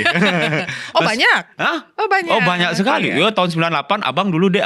Itu Abdul tuh maksud gua. Iya. Abang dulu itu. Sekarang jadi buzzer. Jadi gitu. buzzer ya. Aduh kasihan sekali. Enggak. Respect. Tapi jadilah buzzer yang benar. Jadi maksud gue pilihan berkarir di parpol pun bukan pilihan wajib. Tapi menurut gua, ini mungkin gua salah ya. Konsistensinya bisa dilihat di situ. Oke. Dia gabung partai apa enggak? Tapi kan gabung partai pilihan enggak gampang Kak. Lu tahu sendiri. Lu pasti, gue yakin lu tahu lah kehidupan dalam partai kayak apa gitu. Serba sangat tidak. tahu. Karena kepastian di politik itu kan ketidakpastian ya. Enggak ada yang pasti kan. Betul. Dan partai politik pas di luar nggak ada yang pasti, masuk lebih nggak pasti. Nggak pasti lagi. Ini orang mau ngapain sih gitu kan? Dan itu kan nggak banyak orang yang mau menginvestasikan waktunya untuk di situ. Mending bisnis. Makanya gue menyadari, gue nggak menyalahkan abang-abang yang nggak masuk partai. Gue sadar betul karena mungkin ada kebutuhan, dia punya metodenya beda. Di susu gitu. Metodenya beda mungkin. Dia mungkin lebih, gue punya capital dulu dok. Setelah beres baru orang nggak bisa ngatur-ngatur gue. Bisa juga gitu. Ya kita menghargai aja. Oke. Sip.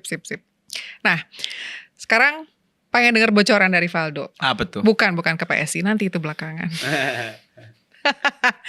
Kalau misalnya dari Valdo dulu deh. Kalau misalnya Valdo melihat 3 capres sekarang ya, gitu. Misalnya lo sekarang mahasiswa nih. Oke. Lo masih mahasiswa. Lo yang dulu bakal milih siapa? Lo yang dulu ya. Gue dulu 2009 sempat pemilu ya. Gue masih mahasiswa tuh. Ya. 2008 gue masuk. Lo kita ngomong capres sekarang. Kalau misalnya jiwa lo yang dulu yang mungkin masih naif lah ya, katakanlah seperti itu. Anies kayak. Oh really? Nah. Karena kan opposite connection. Gitu. Menarik. Ya, opposite connection. Dan di diri gue yang dulu ya. Kayaknya Mas Anies. Karena memang. Jadi sekarang sudah terselamatkan? Dulu gue milih Pak JK soalnya. 2009. Gitu. Oke. Ya gue pokoknya lawan rezim aja. Karena Pak SBY ini gue demo mulu dulu gitu loh. Ya kan. Makanya ini Pak JK. Ya emang Pak Anies tuh dulu favorit sekali ya memang ya. Apalagi waktu mau jadi menteri pendidikan. Wah hafal quotes-nya bos. Iya gue juga suka banget. Skripsi yang tuntas lah skripsi yang selesai. Iya, itu quotes dia tuh. Ya kan. Jadi gue jadi baru ingat oh my god. Dia itu ketika gue idolain dia juga dulu. Ketika lu mahasiswa dia keliling-keliling kan. Indonesia mengajar. Yang tertipu siapa di situ? Rian Ernest loh. Rian Ernest tuh sampai ke Pulau Rote. Ya. Untuk mengikuti gagasan Mas Anies Baswedan, Indonesia mengajar itu. Dan dia masuk PSI, dia ngajar Mas Anies loh. Iya. Oh my god, kita ngobrol lagi nih, gue baru inget loh. Iya. Karena kampus aja sama dia. Kampus tuh dia yang ngisi, dia ngomong di ospek, dia ngomong di training kepemimpinan, dia ngomong di seminar beasiswa, komplit paket nih orang dulu nih, ya kan? Tapi kan itu dulu. Itu dulu. Ya pas masuk jadi gitu. Menteri Pendidikan. Baru ketahuan kan. Baru kan. Emang karakter orang tuh dilihat kalau dia udah dikasih kekuasaan sih. Iya betul. Karena dulu kan ceritanya bangsa ini butuh mahasiswa masa depan seperti kalian. Kalau kalian ingin keluar negeri, siapkan satu dokumen. Apa itu Pak? Paspor katanya. Kayak gitu-gitu kan. Gue hafal loh quote-quote-nya itu. Dan jokes-jokes anehnya itu gitu loh. Jadi ya kayak aduh man, anak-anak yang kuliah di 2000-an itu pasti terpapar Baswedanisme itulah, Anisisme itulah. Karena dia ngisi kampus. Mas Ganjar di DPR. Pak Prabowo lagi di mana gitu. Kita nggak kenal. Gitu kan. Pak Prabowo masuk 2005 Munas Golkar 2007-8 gitu kan. Mas Anies sudah keliling kampus. Iya, dia sosok yang paling ideal untuk ada di posisi Raspor itu. Paramadina gitu kan, yayasan Iya. terbaik. Iya. Terus dia Indonesia Mengajar, di support Medco Foundation. Ini bukti bahwa rakyat Indonesia itu mudah ditipu ya.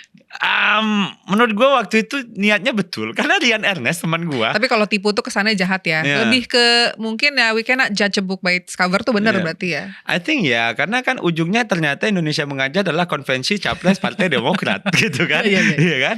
Menjadi turun tangan. Wah, dia mengambil nama partai yang pengen gue bikin. Gue tuh dulu kalau mau bikin partai namanya Partai Turun Tangan, Kak. Oh iya? Karena disingkat patungan gitu. Bukan partai lepas tangan. Bukan, itu palengan namanya.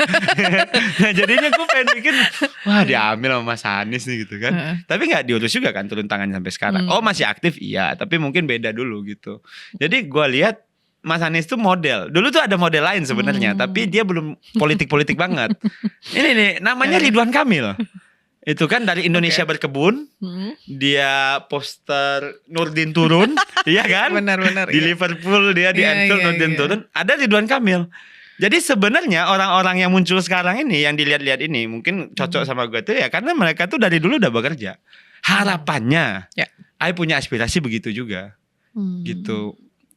Early starter lah, mulai duluan. Walaupun belum tentu berhasil. Tapi saya ketemu waktu launching BEM UI 2012 itu, yang narsumnya Ridwan Kamil. Dia cerita soal Indonesia Berkebun.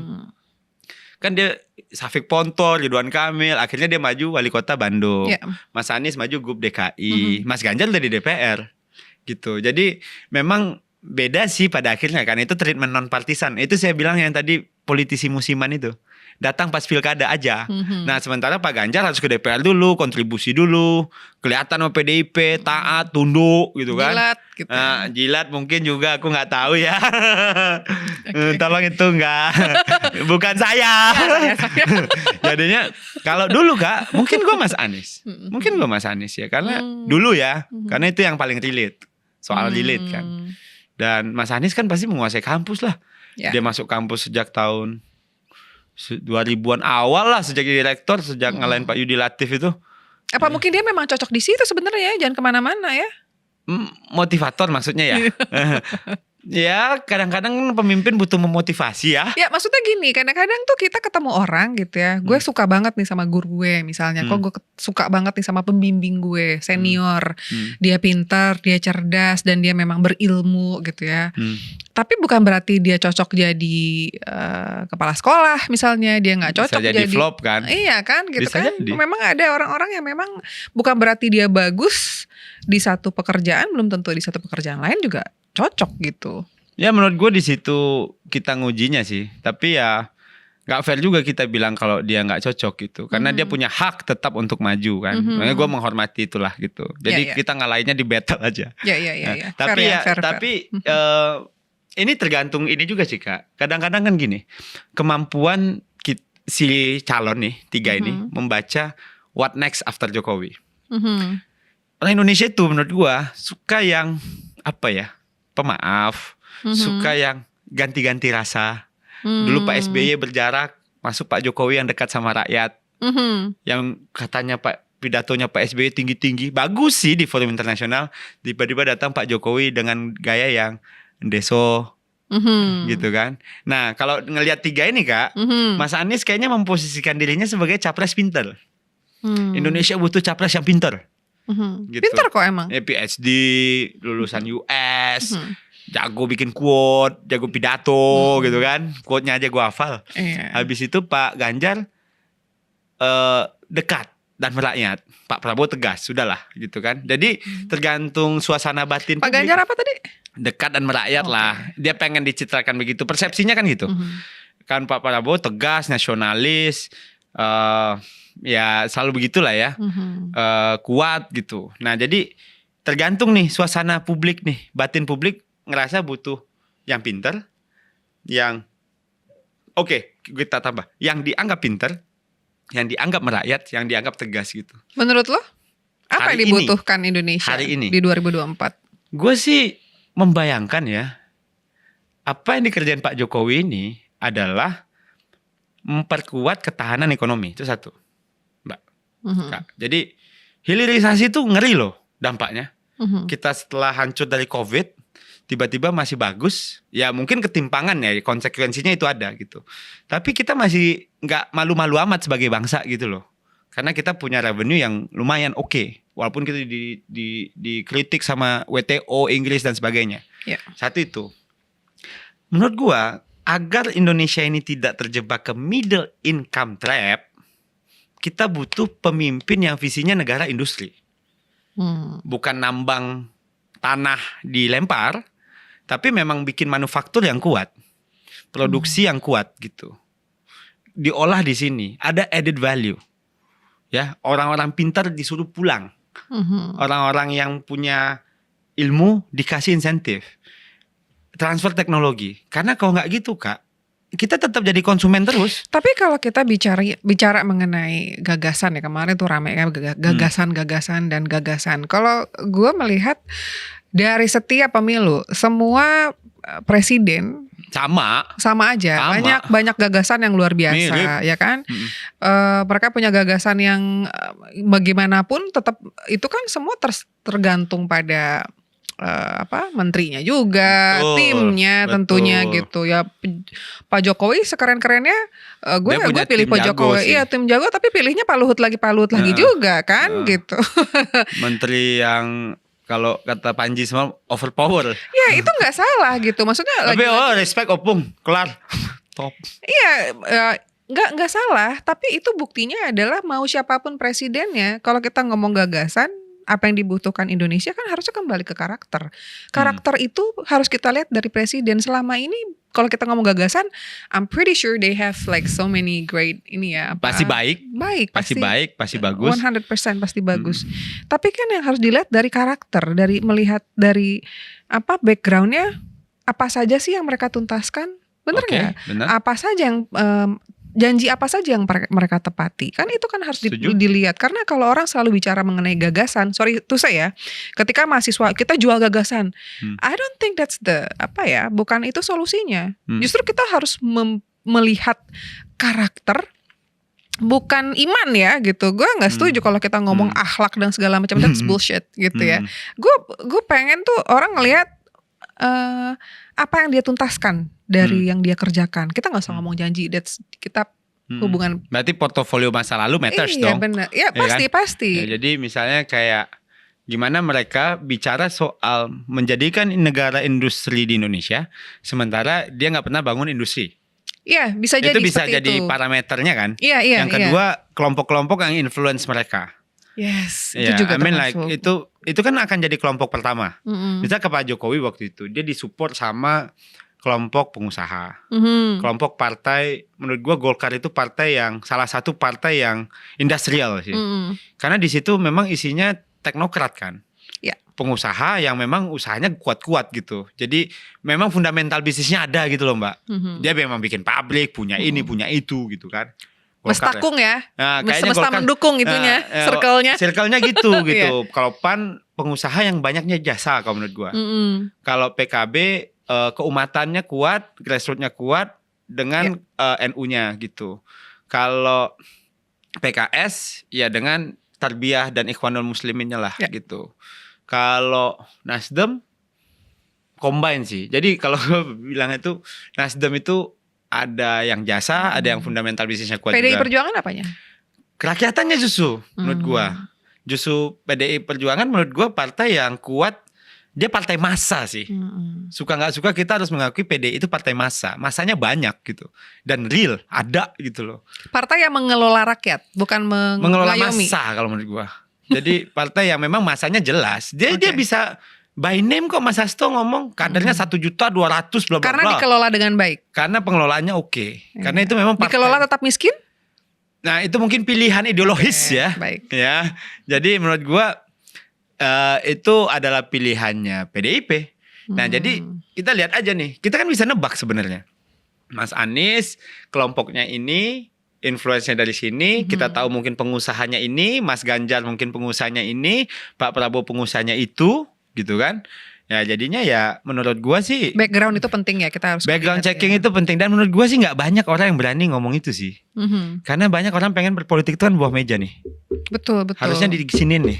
Ya fair aja harusnya. Mungkin harusnya ya Mas Anies gitu. Mungkin didukung sama yang mana gitu. Pak Ganjar bohirnya mana gitu kan. Itu kan akan mempengaruhi. Iya. Gitu kan Mas Anies kan, atau Pak Prabowo siapa bohirnya gitu. Karena itu matters loh menurut gua. Karena dia yang akan mendanai gitu kan. Oh, pasti ceritanya adalah semua soal tidak ada balas budi. Tapi gitu. bohirnya juga ada yang 3 kaki itu.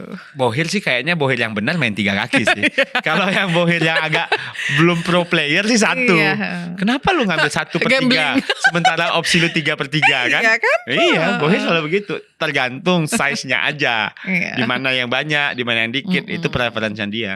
Makanya harusnya politisi itu saling ngobrol. Lu dapat berapa dari sana gitu. Harusnya biar karena kadang-kadang mereka nggak mau nongol nih ya penyokong dana, karena mereka juga sebenarnya kalau bicara bisnis mereka nggak mau punya saingan di dalam. Kenapa? Itulah harusnya kita tuh belak-belakan aja Mbak kayak Amerika. Ada PAC, ada super PAC gitu. Dideclare gitu loh bahwa media perusahaan ini Tesla dukung Trump gitu. Iya kan? Iya. Kan ada list-list Bloomberg dukung apa gitu. Kita tuh itulah. Karena kita tuh banyak kutu loncat, bukan lu ya. Kalau lu enggak, lu cuma 1. Kita tuh nggak mau jujur. Oh gitu. Dan kalau gue emang bisa jujur.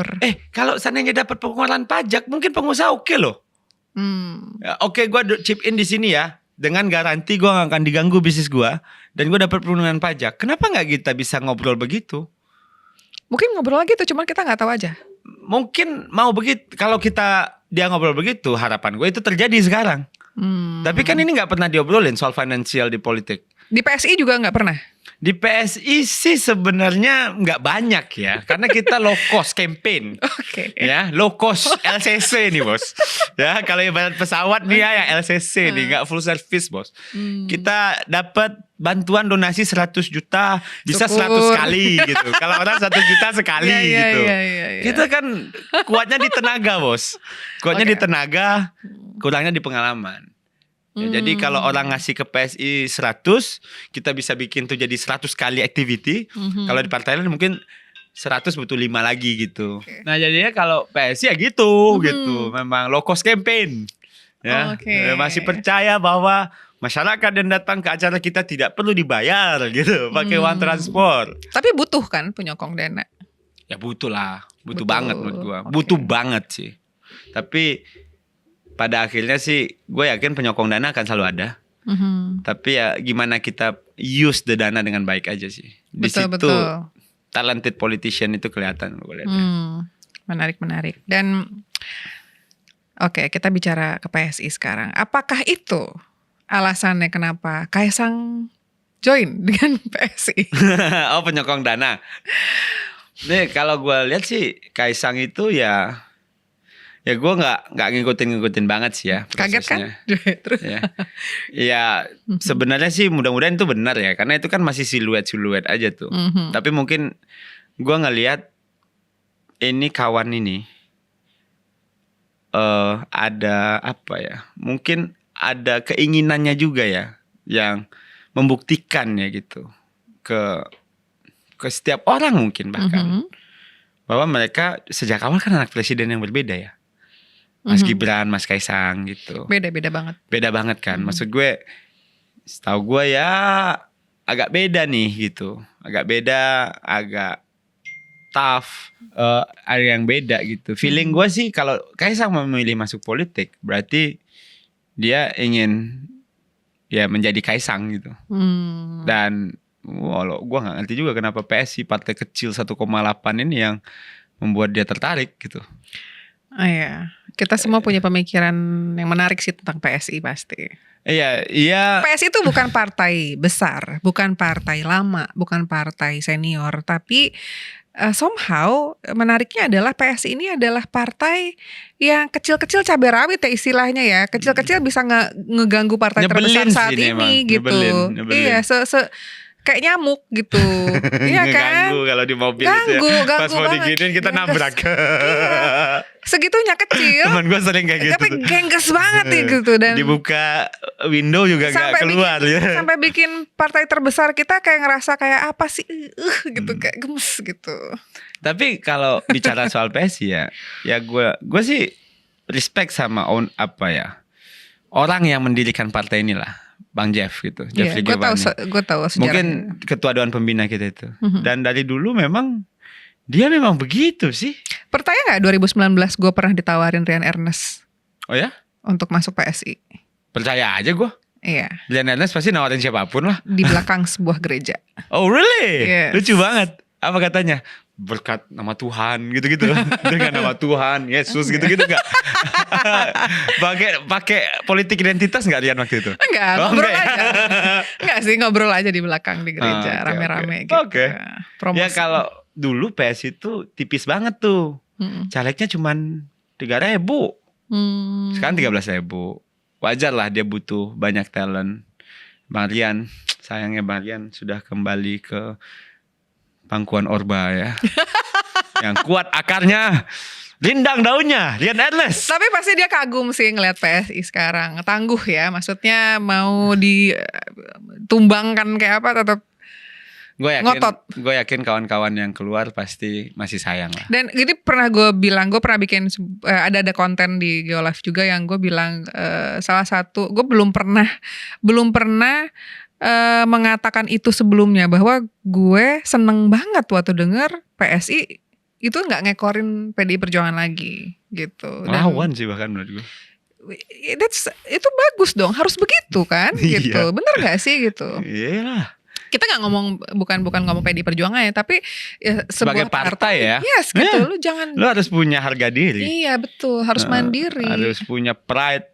Makanya gue bilang waktu itu juga, kalau seandainya PSI ya nggak dianggap ya udah. Itulah kenapa sekarang maunya ke Prabowo ya. Menurut gue sih kita sih seneng banget sih kalau Mas Ganjar mau datang ya ke PSI. Oh oke. Seneng lah. Jadi belum ada pertimbangan untuk berubah haluan. Iya karena dalam hati kita masing-masing nih pasti nggak dikit lah yang masih pro Ganjar mah. Wong kita dari awal Kak. Ya kan belum orang percaya Pak Ganjar kita udah percaya. Gitu kan, belum ada movement politik ini, kita udah percaya. Tapi mungkin itu nggak cocok sama skema yang dimiliki PDIP. Walaupun Pak Ganjar sempat bilang kalian PSSI, ya itu mungkin banyak juga teman-teman gue yang terluka ya. Tapi tetap aja teman-teman bilang kita pro Pak Ganjar gitu. Ya tapi kan suka nggak suka suasana politik ini ya bolak-balik hati nih loh Kak, gitu loh, gampang gitu loh. Kan kita nggak tahu. Kok, wajar. Dan politics, kalau menurut gue sih sulit ketika kita pengen mendukung Pak Ganjar, sementara Pak Ganjar nggak mengakui adanya kita. Iya betul. Ya kalau Pak Ganjar mengakui, datang aja ke kantor PSI. Apa susahnya, gitu kan? Ya. Jadi gue pernah juga, karena kita ibarat kayak orang pacaran lah nih. Satu, kita cocok, sure, gitu kan? Ya ini kayak masa depan gue cerah nih sama dia nih. Dan tiba-tiba ketahuan sama emaknya, mengamuk emaknya. Sementara datang yang lebih senior. Ya lebih senior, ngomong, ya kan? Masuk juga tuh barang gitu kan. Tapi tetap ada pilihan ketiga, jadi jomblo idealis. Ya, jadi maksud gue Kak, gue ngelihat ini ya dinamika yang menurut gue mungkin akan segera menemukan ujungnya sih. Karena sekarang tanggal 20 ya. Ya paling 3 minggu lagi selesai lah nih otak-atuk koalisi ini. Biar langsung tarung aja lah sudah. Biar cepet gitu loh. Karena selesai kita punya transisi kan. Dan menurut gue politik nih kadang-kadang gitu nyebelin last minute. Sementara problem kita minute by minute. Dan kalian sendiri di dalam PSI sendiri memang masih terus diskusi terus ya, belum putus ya. Belum putus. Nggak segampang itu. Kalau kata Anggi Mari itu tak segampang itu, gitu kan? Nggak gampang juga gitu. Nggak gampang bos gitu. Walaupun kita partai nggak ada artinya mungkin gitu. Ada dong. Ya tapi line up kita untuk line up PSI kali ini untuk mempengaruhi opini publik nggak jelek lah. Ya gitu kan, banyak talent baru, banyak talent yang lebih pengalaman, banyak talent yang udah pernah di partai lain sebelumnya gitu. Dulu kan terbatas banget, dikunci banget harus di bawah 40 tahun, belum pernah berpolitik gitu kan. Sekarang kan gue udah pernah di partai lain, ada Bang Helmi, ada Irna Huta Barat, ada banyak senior-senior yang udah turun lagi gitu. Dan gue ngerasa ketika ada senior-senior ini enak gue ketemu yang senior-senior lain. Jadi Bro Giring gimana Cek? Gue ngomongnya Bro, ngikutin PSI. Bro Giring? Bro Giring tetap lanjut lah sebagai caleg di Jabar 1. Ya belum ada transisi kepemimpinan juga. Belum, nggak akan lanjut bermusisi. Kayaknya sih gue kan dekat sama Bang Giring ya. Jadi gue ngelihat kayak dia memang ingin membuktikan semua tuduhan-tuduhan yang orang sampaikan ke dia dulu bahwa itu tuh nggak benar. Jadi wah dia kan dibejek-bejek bertahun-tahun tuh. Jadi ketum PSI, ya kan? Dan kalaupun ini Mas Kaisang ini pada akhirnya gabung PSI, nggak tahu kedepannya jadi apa. Wah itu prestasi Bang Giring sih menurut gue. Menurut gue respect banget sih sama dia gitu. Dia orang yang dia cukup tangguh ya menghadapi hantaman publik ya. Exactly. Dia rockstar bos, siapa nggak ngefans sama Giring Niji nih? Kita tumbuhnya lewat Bila Ku Jatuh Cinta gitu kan. Wow, Giring gitu-gitu kan. Nah jadi maksud gue love you sih Bang Giring ya. Tapi ya politik. No hard feeling, nggak boleh baper lah sudah. Jadi ya apapun yang kita lakukan semuanya untuk kebaikan PSI kan. Karena menurut gue ini the last time, the last moment. Kalah ini. Tapi ironis nggak kalau mahasiswa itu sebenarnya nggak banyak banget yang nggak pro PSI? Nggak apa-apa. Gak apa-apa. Karena menurut gue yang sayang ke anak muda adalah orang tua yang pengen anaknya kayak anak muda itu. Karena gini, gue jujur aja. Meminta teman-teman muda memilih kita karena usia kita sama kayak mereka itu tuh nggak fair juga.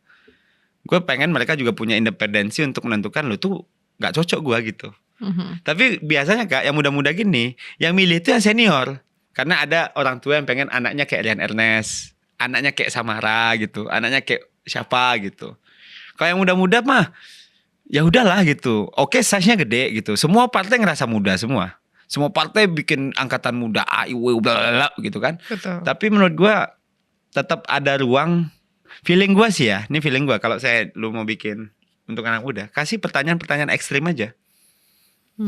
Seperti? What do you think about LGBT? Gimana pendapat lu soal legalisasi ganja? Itu mungkin ya akan membedakan yang beneran muda sama yang tua. Gue yakin gak banyak politisi muda yang punya jawaban yang konsisten dan kuat. Bahkan menurut gue lebih progresif kadang-kadang jawaban orang-orang kayak tua-tua itu loh. Pada Nabawan gitu, Liza Ramli gitu kadang-kadang kan. Itu kan jawabannya strong point semua tuh karena pengalaman. Jadi feeling gue anak muda sekarang gak bisa dikasih tahu cuman dengan ini untuk critical diri gue sendiri ya. Gue muda lu pilih gue, gak bisa. Dia pasti butuh jawaban tajam, jawaban dalam karena mereka gak bisa abu-abu ya. Iya, hitam atau putih ya. Mereka ngelihat medsos kan. Ini orang ada isinya gak sih? Ini orang beneran gak sih? Logik gak sih? Oh my god, that's true. Yes. Jadi feeling anak gua aja Kak masih balik ya 7 tahun aja tajam kok nanyanya. Apalagi yang tumbuh dengan dunia medsos yang beda kayak kita Kak. Bener. Dulu kita percaya sama senior. Bener nih senior, habis itu ternyata dia ke KPK bos. Ya kan? Tapi kan kalau yang sekarang mereka I don't care about viral misalnya FYP, apalagi sekarang algoritma medsos demokratis Kak. Maksudnya lu bisa FYP tanpa follower lu banyak. Berarti ketika substance lu kuat, lu bisa tap in ke pikiran mereka kan. Dan gua yakin mereka pasti butuh jawaban-jawaban yang gak normatif. Gimana menurut lu LGBT Bang? apa yang akan lo lakukan terhadap apa gitu.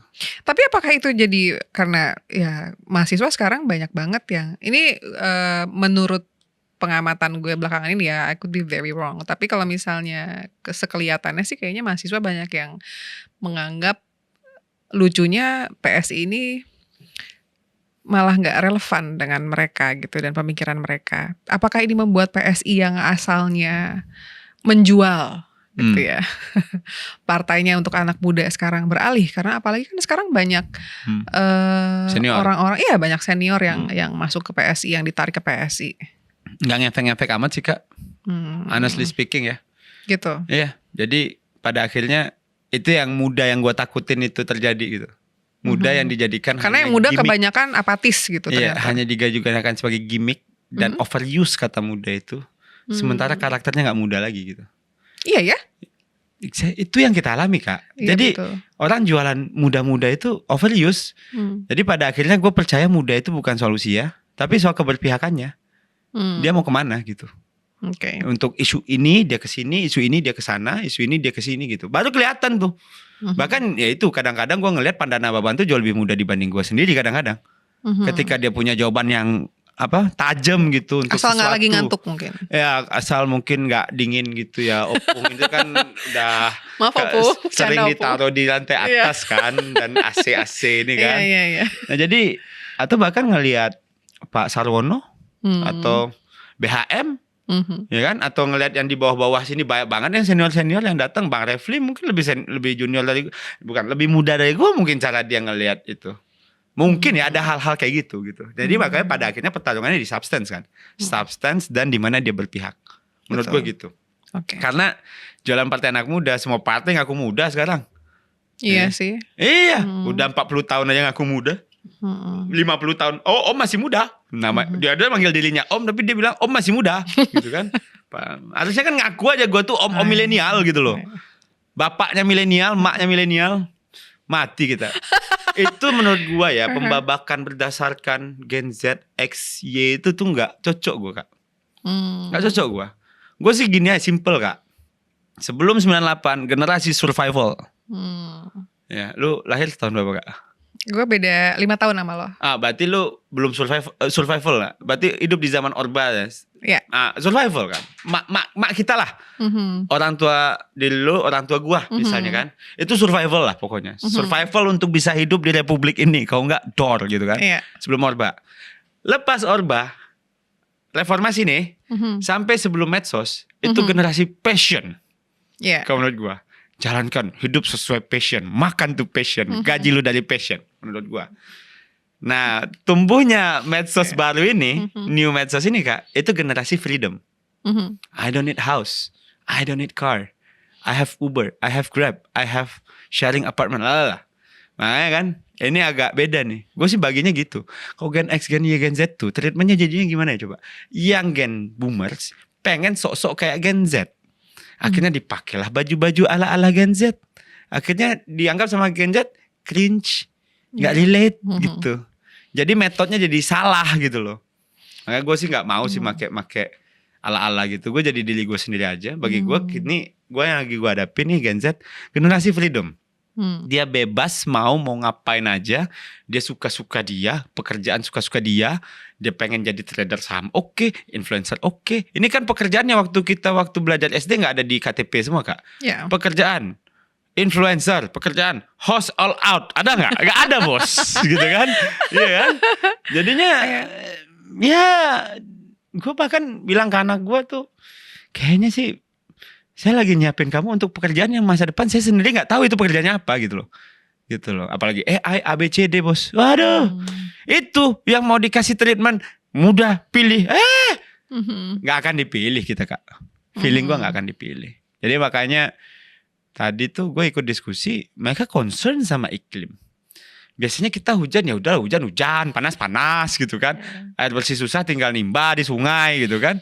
Tapi kalau mereka melihat, wah ini adalah dampak dari El Nino. Udah jadi, menurut lo itu adalah sebuah kemajuan kalau menurut gue. Kemajuan. Menurut gue kemajuan. Jadi itu critical thinking yang memang diperlukan ya. Menurut gue itu kemajuan atas berlimpahnya informasi yang dulu kita gak dapet. Kita cuman buku, abang ngomong apa, senior ngomong apa, dosen ngomong apa, kita percaya, TV ngomong apa, kita percaya. Sekarang mereka only with gadget, Kak, TikTok selesai semua sudah. Tahu dia apa kejadian. Hari ini bidan terpleset bang, kata dia. Tapi oke, ini menarik banget nih, Valdo. Kalau kita bicara mengenai informasi yang mudah didapatkan ya gitu, anak-anak muda zaman sekarang ya, including us lah, nggak usah anak muda siapapun itu. Sebenarnya kan kalau kita melihat situasi zaman sekarang, orang itu kayak over information banget di internet. Exactly, yes. Ya kan kayak semuanya jadi produser konten lah. Iya kan gitu. Jadi kayak konten kreator kan. Kayaknya masyarakat kita, netizen kita itu orang yang cepat emosi tapi cepat lupa gara-gara over informasi. Kebanyakan. Iya nggak sih? Jadi apakah menurut lo critical thinking itu dilakukan karena mereka memang peduli, apa karena hype aja gitu? Karena gue melihat itu jadi kayak season juga gitu. Jadi kayak apa ya? Karena kalau kita bicara aktivisme gitu ya, kan orang tuh sebenarnya kalau di luar negeri tuh udah turun ke jalan gitu ya, demo gitu. Sekarang kalau kita mau ngomong cuman awareness, building awareness by viral content gitu kan. Oh, di Indonesia lebih parah, beberapa kali trial by medsos. Iya, dan itu berhasil ya? Iya, dalam artian sih ya kalau itu soal polusi sih berhasil. Konsekuensi logis dari banyaknya konten yang diproduksi kan. Jadi ya suka nggak suka, gamenya menurut gua adalah gimana kita bisa waras memilih, nggak terlalu gampang share. Misalnya ada info kawan dicekik oleh pejabat gitu, tiba-tiba langsung jadi konten gitu kan. Kalau dulu kan digebuk, sekarang dicekek, besok mungkin di taekwondoin, mungkin dolio cagi gitu, gua nggak tahu. Tapi ya di situ gamenya adalah tetap waras, nggak gampang terprovokasi. Di situ mungkin mereka sense di situ sih mungkin Kak. Karena lu nggak bisa dong ngatur orang, menahan orang, ngatur media, harus ngatur orang bikin konten, lu nggak bisa. Oke, sekarang gue pengen tahu nih, lu kan politisi ya. Menurut lu perlu nggak media sosial itu nggak sebebas itu? Nggak. Biarkan bebas. Biarkan berkembang teknologinya. Biarkan. Yang pasti pemerintah harus nggak ketinggalan zaman kalau gue. Negara selalu ketinggalan beberapa tahun kan sama perkembangan teknologi. Ya, jadi aturannya itu telat gitu. Like saya kayak TikTok, dia ternyata bukan sosial media, tapi dia socio-commerce. Ya, sementara aturannya di Republik belum ada. Gitu. Oke. Nah, jadinya menurut gue kita memang pada akhirnya butuh. Menurut gue butuh badan khusus ya, yang memang memantau, let's say artificial intelligence, badan khusus AI gitu. Tapi lo tahu nggak bahwa pemerintah itu punya aplikasi yang luar biasa banyak dan tidak berguna? Tahu. Akhirnya kan latah kan, FOMO kan. Itu salah siapa? Ya salah ketika tidak mengerti apa yang sedang terjadi kan. Ketika lo nggak ngerti, akhirnya semua bikin aplikasi. Jadi salah Menristek? Timnya? Hampir semua institusi nggak punya aplikasi Kak. Iya betul. Iya kan. Jadi menurut gua ya FOMO-nya itu. Kan aplikasi nggak diregister di Menkominfo atau Ristekdikti kan? Oh enggak ya? Enggak, jadi server mah sendiri-sendiri aja. Tapi kan ini juga nih, karena banyak cara pandang itu adalah budget spending bos. Bukankah aplikasi pemerintah harus ada integrasi? Ya paling register nomor apa-apa doang gitu. Tapi kan bikinnya masing-masing, mana mau. Mereka ini aja untuk pajak aja nggak mau disatuin Kak, apalagi aplikasi-aplikasi gini. Karena kan user, database, ABCD, ego sektoral. Iya betul. Itu tuh yang selalu ada jadi penyakitnya. Betul. Nah jadinya kalau gua ngelihat sih memang butuh orang yang memang paham ya badan digital gitu. Digital dan AI ya. Dan ini sebenarnya zamannya pas banget ya. Iya. Gua sih nunggu sih ada gak sih kandidat capres yang akan ngomong ke arah sana. Bentuk konkretnya ya. Dalam artian oke, saya akan bikin kementerian digital AI gitu. Itu kan bentuk konkretnya. Ya kalau gue sih melihat itu salah satu, gue belum dengar sih dari tiga-tiganya. Maksudnya kalau dia mau capturing perkembangan teknologi ya, yang digital terutama harus ada unitnya dong. Kalau di Menkominfo aja sih, I'm not sure. Kalau gue tuh kemarin nonton ketiga capres itu muka gue gini. Lu malah pengen ngenyek. Gue bingung. Jadi, ya masih debat pertama lah. Iya. Yang biasanya lebih jago debat juru bicaranya biasanya. Karena tukang poles kan. Iya. Jadi ya menurut gue sih gagasannya sama-sama aja. Tapi ya gue sih membayangkan ya ada kementerian itu, ada kementerian AI, ada kementerian digital, ada kementerian cloud, dirjen cloud gitu loh, gitu kan. Jadi ada ya kita nggak pakai AWS lagi semuanya di Republik ini. AWS aja gue yakin mereka nggak banyak yang tahu gitu kan, ya kan. Terus kementerian healing. Gitu. Perlu memang betul. Yeah. Banyak orang mulai terganggu ya. Iya, karena kan itu bukan hanya ya itu banyak faktor, soal gizi, soal ini, soal itu gitu kan. Tapi kan mungkin butuh RUU broken home. Perlu banget. RUU broken home, RUU healing, RUU buat mental illness gitu. RUU RUU bersepeda gitu.